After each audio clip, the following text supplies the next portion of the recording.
और फिर राजकुमार ने राजकुमारी से शादी कर ली और वो खुशी खुशी रहने लगे। क्या हम दीदी के लिए भी राजकुमार ढूंढेंगे या तुम्हें राजकुमारी चाहिए? अरे राजकुमारी क्यों? वो तो लड़की है, तो उसकी शादी तो किसी लड़के से होगी ना। जो ताऊजी कह रही हैं वो सही है, पर पूरी तरह नहीं। जैसे हाथ की सारी उंगलियां एक सी नहीं होती, उसी तरह लोग भी अलग अलग तरह के होते हैं। उनकी जेंडर पहचान और यौनिक रुझान का अलग होना उतना ही स्वाभाविक है। आमतौर पर जन्म के समय यौनांगों के बाहरी संरचना के आधार पर पुरुष या स्त्रीलिंग एक लेबल के जैसे निर्धारित कर दिया जाता है।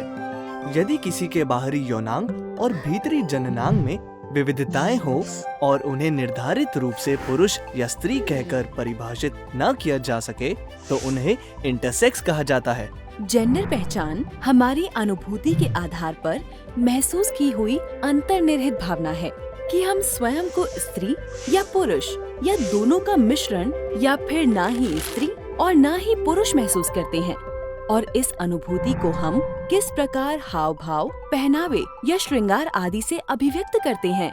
पर किसी का अपने जन्म पर निर्धारित लिंग से भिन्न जेंडर का होने का अनुभव करना बिल्कुल स्वाभाविक है। उन्हें ट्रांसजेंडर कहा जाता है।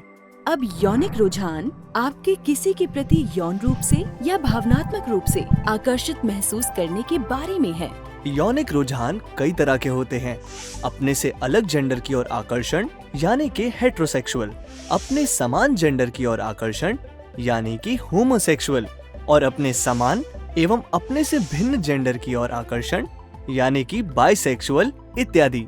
खुद को LGBTQIA+ समुदाय का बताना किसी की यौनिक रुझान और जेंडर पहचान की एक वैध अभिव्यक्ति है। इसको किसी प्रकार का रोग समझकर इसका इलाज करने की कोशिश करना हानिकारक है, क्योंकि ये कोई रोग नहीं है।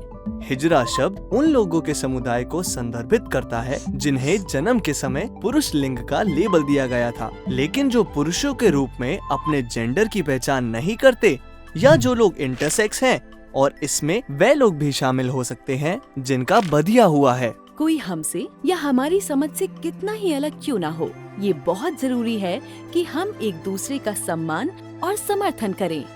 और यदि आपके मन में सवाल है तो खुल के पूछो।